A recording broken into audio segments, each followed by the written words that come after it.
High বন্ধুরা, কেমন আছো? আজ নতুন একটা গল্প নিয়ে হাজির হলাম। আশা করি সবার ভালো লাগবে। সবাই আমাকে সাবস্ক্রাইব করে রাখবে। বন্ধুরা, আজ তোমাদের শোনাবো ঝড়ের রাতে বন্ধুর সাথে মজার একটি ঘটনা। স্কুল জীবন থেকে অন্য বান্ধবীদের মতো আমার কোনো বয়ফ্রেন্ড ছিল না। এমনকি কলেজে উঠেও আমি কাউকে পছন্দ করতে পারিনি, যদিও অনেকজন আমাকে প্রস্তাব দিয়েছিল, কিন্তু আমি কাউকে একটা বিশেষ কারণে পাত্তা দিই না। ও হ্যাঁ, আমি তখন আমার পরিচয় দিইনি। বন্ধুরা, আমার নাম যমুনা। আমি যেমন পড়াশোনাতে ভালো, তেমনি দেখতে অপরূপ সুন্দরী। একেবারে কামড়েই বলা চলে। আমি যতবারই কোনো ছেলের সামনে যাই, ঠিক ততবারই আমাকে ঘিরে তার ভাবনা জেগে ওঠে। আমার কথা মনে করে নিজের অজান্তেই ছেলে বুড়ো সবার হাত চলে যায়। তবে এখন পর্যন্ত আমি কারোর সাথে কোনো ধরনের খেলা খেলিনি। কিছুদিন পরে এক ঝড়ের রাতে আমি যেদিন প্রথম খেললাম, সেই কাহিনী আজ তোমাদের শোনাবো। আমি গিয়েছিলাম আমার মাসির বাড়ি বেড়াতে।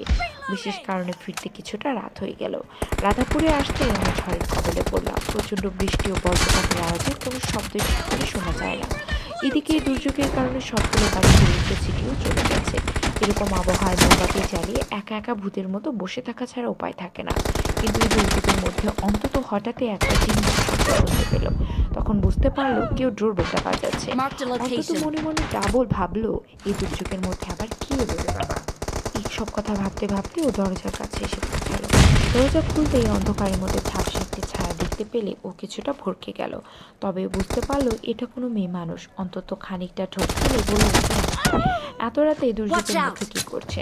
আমি বললাম আমি আমার স্কুটি করে বাড়ি ফিরেছিলাম, কিন্তু হঠাৎই আমার স্কুটিটা খারাপ হয়ে যায় আর আমি দুর্যোগের মধ্যে পড়ে যাই। আর এই অবস্থায় বাইরে থাকতে ভয় লাগছে, তাই বাড়িটা দেখতে পেয়ে সাহায্যের জন্য এলাম। অন্তত আমাকে বললো, আচ্ছা ঠিক আছে, আগে আপনি ভেতরে আসুন। বাড়ির মৃদু আলোতে আমার মুখটা দেখতে না পেলেও বুঝতে পারলো আমার মাথা থেকে পা অবধি একেবারে ভিজে গেছে। তাই ও আমাকে বললো, আপনি তো একেবারে ভিজে গিয়েছে, দাঁড়ান, আমি আপনাকে কিছু জামা কাপড় দিচ্ছি, বদলে নিই। কিছুক্ষণ পর অন্তত আমাকে একটি তোয়ালে, একটি টি শার্ট ও প্যান্ট দিয়ে একটা ঘর দেখিয়ে বললো, আপনি ওখানে গিয়ে চেঞ্জ করে নিন। তারপর আমি সেই ঘরে চলে গেলাম।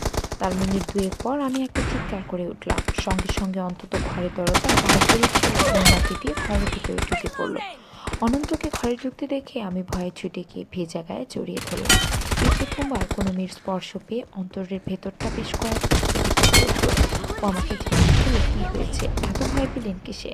আমি তখন কাঁপা কাঁপা গলায় বললাম, কেন যেন আমার মনে হলো কেউ যেন আমার কাছে এসে আমার উপর হাত রাখলো। অনন্ত আমাকে বললো, কিন্তু এই বাড়িতে তো আমি ছাড়া কেউ থাকে না। তখনই বাতিটা আমার মুখের কাছে ধরতে আমার মুখটা স্পষ্ট দেখতে পেল। তখন অনন্ত খুব অবাক হয়ে আমাকে জিজ্ঞেস করলো, যমুনা না? আরে হ্যাঁ, যমুনাই তো আমি। অনন্ত, আমাকে চিনতে পারছি? আমি খুব অবাক হয়ে বললাম, অনন্ত তুই? বন্ধুরা, এখানে আমি তোমাদের অনন্ত সম্বন্ধে একটু বলে নেই। অনন্ত আমার ইয়ারমেট, উচ্চতা প্রায় 6 ফুটের মতো, পেটানো শরীর, মুখে খোঁচা খোঁচা দাড়ি, একদম সুপুরুষ যাকে বলে। অনন্ত আমাকে দেখে খুব খুশি হয়ে বলল, হ্যাঁ আচ্ছা, তাকে জামা কাপড় বদলে নিই, তারপর বসে কথা বলা যাবে। আমি তখন একটু ইতস্তত বোধ করছিলাম। আমার অবস্থা বুঝে অনন্ত আমাকে জিজ্ঞাসা করলো, কি হয়েছে?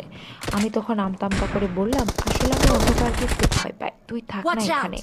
অনন্ত বলল, কিন্তু আমি বললাম, প্লিজ থাক না, আমার আবদারও আর অগ্রাহ্য করতে পারে না। বললো ঠিক আছে। তখন আমি বদল করে বললাম, কিন্তু আমি বুঝতে পারলাম বিছানায় এসে থেকে অনন্ত আর চোখে আমার দিকে তাকাচ্ছে। তার জন্য অনেক বেশি আকর্ষণ করছিল। আমি শুধুমাত্র জামা বদল করে অনন্ত কাছে বসে পড়লাম। কি রোমান্টিক আবহাওয়া! ও আমার কথা শুনে অন্যমনস্ক হয়ে বলল, হ্যাঁ। আমি এবার ওর ঘাড়ে ঠান্ডা হাতটা ছুঁয়ে দিয়ে পড়লাম, আমি জানি তুই কি চাস। তখন আমি ওর একটা হাত আমার হাতে তুলে নিয়ে আদর করে রাখলাম। অনন্ত কিছুটা বিভ্রান্ত হয়ে আমাকে বলল, এই কি করছিস তুই? আমাকে বললাম, সেটা তুমি ভালো করে বুঝো। আর চোখে আমাকে দেখছি না? আছে, এসো, আমি তোমাকে আজ রাতে ভরিয়ে দেবো। এরপর আমি ওকে খেলার আহ্বান জানিয়ে দিলাম। আমার এই হেন আমন্ত্রণে অনন্ত আর নিজেকে আটকে রাখতে পারলো না। ও আমার কাছে সাড়া দিল। আমি ওকে বললাম, আজকে আমাকে ভরিয়ে দে, আমার সব কিছু নিয়ে নে তুই। বৃষ্টির তালে তালে খেলা চলছে। বেশ কিছুক্ষণ খেলাধুলা চলার পর অনন্ত আর আমি বেশ ক্লান্ত হয়ে শুয়ে পড়লাম। আমার 24 বছরের জীবনে প্রথমবার খেলে আমার চাহিদা যেন আরো বেড়ে গেল। বাইরে তখনও প্রচন্ড ঝড় বৃষ্টি হচ্ছিল, তবে সেই ঝড় আমার মনের ঝড় ছিল। অনন্ত তখনও বিছানায় শুয়েছিল। আমি বুঝতে পারলাম ও এখনই আর দাঁড়াবে না, তাই আমি নিজেকে কষ্ট করে এদিকে টের পেলাম আমার ব্যথা করছে। হয়েছে, তোমার খেলার কারণে অনেক ব্যথা পেয়েছি, তাই আস্তে করে উঠে ফ্রেশ হয়ে এলাম। এদিকে মোমবাতিটা নিজেকে শেষ করে মিটিমিটি করে আলো দিয়ে যাচ্ছিল, আর তাতেই রুমের ভেতরটা একটা আলো আঁধারি খেলা তৈরি হয়ে গেছে। তবে ওর জীবন প্রতি প্রায় শেষের দিকে, তাই আমি অনন্তকে বললাম, এই ওকে আরেকটা মোমবাতি জ্বালাও। ও আমার কথা মতো কাজ করছে। ওখানে গিয়ে আমরা বেশ খুশ গল্পে মেতে উঠলাম। আমরা দুজন স্টাডি রুমে চলে গেলাম। গল্পের মাঝে অনন্ত আমাকে বললো, কি রে তোর মনে আছে আমি তোকে অধরা কেঁদে প্রস্তাব দিয়েছিলাম, তখন তো তুই একেবারে কলেজ ল্যাবে পড়াশোনা করতে, এর বাইরে কিছু করতে গেলে এস্টাবলিশড হতে পারবো না, তাই কোনো সম্পর্ক জড়াইনি। কিন্তু তোকে আমার শুরু থেকেই ভালোই লাগতো। অনন্ত তখন আমাকে জিজ্ঞেস করলো, আচ্ছা তুই যদি আমার বাসায় না আসি, অন্য কারো বাসায় কাজ করতি তাহলে কি হতো? আমি বললাম, কি আর হতো। ও আমাকে বললো, তখন তুই অন্য কাউকে দিয়ে। ওর কথা শুনে আমি ওকে একটা কিল মেরে বললাম, কথা একটা আমি তো অন্য সবার মতো মনে মনে চাইছিলি তাই দিলাম। আর শুনে রাখ, এটাই আমার এর আগে নিজে নিজে কাজ করেছি, কিন্তু আসল ফিল্ম হওয়ার সাথে বজ্রপাত হলো। তাকে আমি ভয়কে অনন্তকে জড়িয়ে ধরলাম। অনন্ত আমাকে অভয় দিয়ে বলল, যমুনা আমি আছি তো, ভয় পেয়ে কিছু হবে না। চোখ মোমবাতিটা নিভে গিয়ে রুমটায় অন্ধকারে বাসা বেঁধেছে। তখন অনন্ত আমাকে ধরেছিল। আমি ওকে বললাম, আমার খুব ভয় করছে অনন্ত, এভাবেই আমাকে ধরে থাকো। কিছুক্ষণের মধ্যে আমি বললাম, আচ্ছা এইভাবে নষ্ট করো না অনন্ত, এসো আমরা দুজনে একাকার হয়ে যাই। বাইরে ঝড় কিছুটা কমিয়ে এলো, ভেতরে প্রচন্ড ঝড় শুরু হলো। আমি তখন মনে মনে ভাবলাম, জীবনে এস্টাবলিশড হতে হবে, এটা যেমন জরুরি, তেমনই জীবনে খেলার ব্যস্ত আছে। মনে মনে চাইছি এই খেলা যেন অনন্তকাল ধরে চলে।